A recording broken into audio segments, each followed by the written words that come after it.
আজকে দেখেন নাই আল্লাহ আপনাকে আমাকে সংকেত দিয়েছে। সংকেত আল্লাহ পাক রব্বুল আলামিন ন্যানো সেকেন্ড দিয়ে আপনাকে সংকেত দিয়েছে। ভাই আমি শুয়ে আছি, আমার মনে হচ্ছে যে খাটটাকে উল্টিয়ে ফেলবে, মাদ্রাসাটাকে ডানে বামে করে ফেলছে। আমার যত আতর আমার টেবিলের মধ্যে যা ছিল সব পড়ে গিয়েছে। আমার ছোট্ট ছোট্ট বাচ্চারা, মাদ্রাসার স্টুডেন্টরা বলছে, হুজুর আমরা এই মসজিদের মাঠের মধ্যে খেলতেছিলাম, এই ঈদগাহ ময়দানে খেলতেছিলাম, মসজিদটা দেখলাম যে এরকম থরথর করে কাঁপছে। পরে আল্লাহু আকবার। কি মনে করেছেন আল্লাহ পাককে আপনারা? আল্লাহ পাক ছাড় দেন কিন্তু ছেড়ে দেন না। আপনাকে আমাকে সতর্কতা বানিয়ে আজকেও দিয়েছেন। পর্যায়ক্রমে আপনি ও আমি পাপ থেকে এখনো বিরত হতে পারি নাই। এখন আল্লাহ পাক রব্বুল আলামিনের মসজিদকে আঁকড়ে ধরতে পারি নাই, আল্লাহর ঘর মাদ্রাসাকে আঁকড়ে ধরতে পারি নাই, নামাজকে আঁকড়ে ধরতে পারি নাই, রোজাকে আঁকড়ে ধরতে পারি নাই, হালাল খাদ্য খাইতে পারি নাই, হারামের মধ্যে নিপতিত আছি। এই জন্য আজকে এই বিকট ভূমিকম্প দিয়ে আপনাকে আমাকে সতর্ক করছে, সময় থাকতে যদি আমরা ফিরে না আসি আল্লাহর ঘরে, আল্লাহ পাক রব্বুল আলামিন নিমিষে আমাদেরকে ধূলিসাৎ করে দিবে। কথা বলেন ঠিক কিনা? নিমিষেই ধূলিসাৎ করে দিবে আমাদেরকে। আজকে আপনি মনে করছেন যে 3 সেকেন্ড 4 সেকেন্ডের ভূমিকম্প দিয়ে আপনাকে কি করেছে দেখেছেন? 1 মিনিট যদি আপনার ভূমিকম্পটা চলাকালীন থাকতো, মহানী এলাকা গুঁড়া হয়ে যাইতো। কথা বলেন ঠিক কিনা? এটা 4 সেকেন্ড হয়েছে, মাত্র 5 সেকেন্ড হয়েছে। আপনি কি মনে করেছেন? যদি পূর্ণাঙ্গ অবস্থায় হইতো, অবস্থাটা কি হইতো একটিবার কি চিন্তা করেছেন? আমি তো মনে করি এটাই আল্লাহ পাক রব্বুল আলামিন আজকে এই বিকট ভূমিকম্প দিয়ে আমাদেরকে সতর্কতা বাণী দিয়েছেন। যারা নামাজি না তারা নামাজি হয়ে যাও, যারা হজের মধ্যে যাইতে ইচ্ছুক বা হজের সামর্থ্য হচ্ছে তারা হজ করতে যাও, যারা রোজা সামনে আসছে তারা প্রস্তুতি গ্রহণ করো, যারা হারামের মধ্যে ডুবে আছো তারা হালাল খাদ্য খাও, এবং যারা পথভ্রষ্ট আছো তারা সিরাতুল মুস্তাকিমের পথের মধ্যে আসো। পড়েন সুবহানাল্লাহ। আমি মনে করছি এটাই সংকেত দিচ্ছে।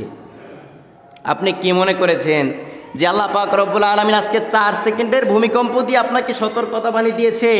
ইসরাফিল ফেরেশতা যে সময় সিংহার মধ্যে ফুৎকার দিবে, সব কিছু একেবারে ধূলিসাৎ হয়ে ধুলার মতো উঠতে থাকবে। বলেন আল্লাহু আকবার। আপনি কি মনে করেছেন ভাই? আল্লাহকে ভুলে গেছেন? আল্লাহ আপনাকে এটাই বোঝাচ্ছেন যে আমি আছি, আমি তোমাদের থেকে দূরে না। পাপ কাজ করছি আর ক্ষমা চাচ্ছি, পাপ কাজ করছি আর ক্ষমা চাচ্ছি। পাপের মাত্রা যেই সময় অধিক পরিমাণে হয়ে যায়, চুলের আগা থেকে নিয়ে পায়ের পাতা পর্যন্ত যেই সময় একটা অঙ্গ প্রত্যঙ্গ বাদ থাকে না, ওই সময় রাগান্বিত হয়ে আল্লাহ পাক রব্বুল আলামিনের জমিনকে কাঁপিয়ে দেয়। এটাই হচ্ছে ভূমিকম্প। কথা বলেন ঠিক কিনা? এটাই ভূমিকম্প। আল্লাহ পাকের জমিনটা কিভাবে কাঁপতেছিল দেখেছেন? আপনার ঘরটা কাঁপতেছিল। একটিবার কি চিন্তা করেছেন এই ঘরটা যদি আল্লাহ পাক ধূলিসাৎ করতো, আপনি এই ঘরের মধ্যে চাপা হয়ে মরতেন? আপনি যে জমিনের মধ্যে কাজকর্ম করছেন, ওই জমিনটাকে ফাঁক করে আপনাকে মাটির মধ্যে পিষিয়ে, আমাকে মাটির মধ্যে পিষিয়ে মারতে পারতো। আল্লাহ করে নাই, একমাত্র নবীজির উম্মত দেখে। আমরা যেই পাপ করতেছি আমাদের ওইটাই কিন্তু হওয়ার কথা ছিল।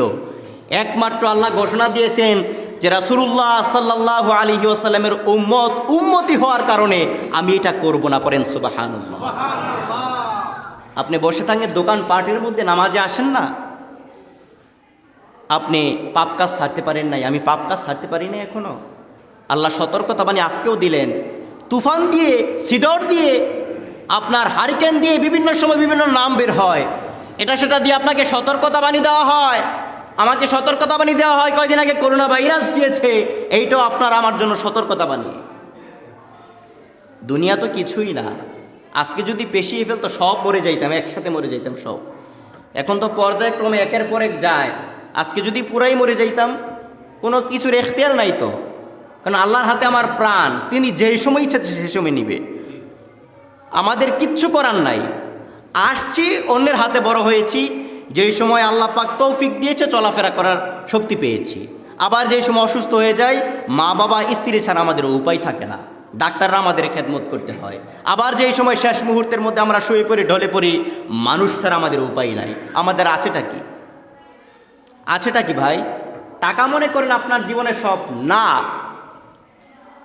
আল্লাহ পাক রব্বুল আলামিন যেই অ্যানাউন্স দেয়, আপনার এই যে কয়েকদিন আগে দেখলাম ইসরায়েলের একটা প্রান্তরের মধ্যে আল্লাহ পাক রব্বুল আলামিন আগুন দিয়ে সব পুড়িয়ে ফেলতেছে। আগুন, বিকট আগুন, কেউই নিভাতে পারে না। হেলিকপ্টার, বিমান, এটা সেটা কত কিছু দিয়ে যে আগুন এই পানি দিল, আগুন তো আর নিবে না। আল্লাহ কি পারে না আমার কাছে যে অর্থ আছে এটা কি ফু দিয়ে নিভিয়ে দিতে? আল্লাহ কি পারে না আপনার অর্থগুলাকে দুলিশাত করে দিতে? আল্লাহর 1 সেকেন্ডের ব্যাপার, শুধুমাত্র 1 সেকেন্ডের। কিন্তু আল্লাহ ভাই আপনাকে করবে না, করে না।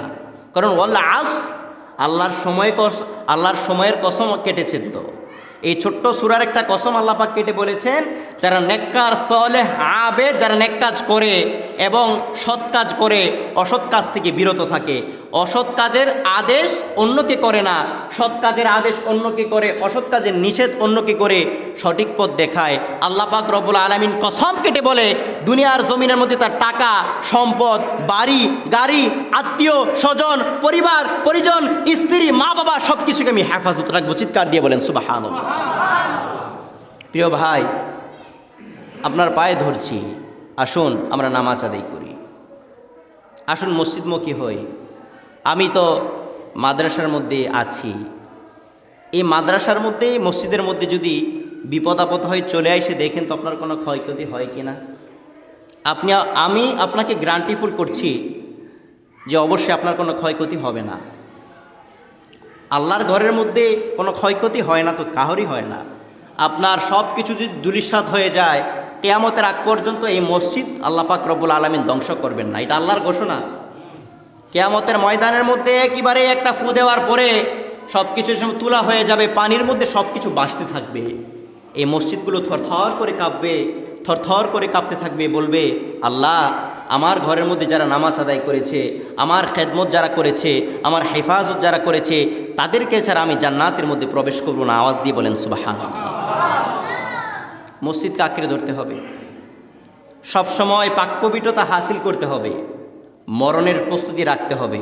আজকেও আমি মারা যাইতে পারতাম, আপনি মারা যাইতে পারতেন, কোনো গ্যারান্টি নাই। কত মানুষের ক্ষয়ক্ষতি হয়েছে আপনি যদি ক্যালকুলেশন করেন, আপনি যদি সোশ্যাল মিডিয়ায় ঘেঁটে দেখেন তাহলে বুঝতে পারবেন কত মানুষের সমস্যা হয়েছে আছে, কত মানুষ মারা গিয়েছে আছে সম্ভবত। দেখুন, তারপরেও আল্লাহ পাক আমাদেরকে হেফাজত করেছেন। এখান থেকেও যদি আমি আপনি শিক্ষা না নেই, আর কোথায় থেকে শিক্ষা নেবেন ভাই? কিভাবে বুঝাবো আপনাকে? আল্লাহ পাকের দুনিয়া যেরকম সত্য, আজকে ভূমিকম্প যেই সময় সত্য হইল, আপনি মনে করবেন অবশ্যই আপনার কবরে যাইতে হবে, এটাও চূড়ান্ত সত্য কথা। সুবহানাল্লাহ। ওইটার প্রস্তুতি আমি কতটুকু নিয়েছি জানি না, কতটুকু কে নিয়েছেন এটা বিবেকের কাছে প্রশ্ন কইরেন। প্রিয় হাজিরিন, আমার যেটা বলতেছিলাম, যেহেতু আমার হালাল এবং হারাম সম্পর্কে আলোচনা গুছিয়েছিলাম,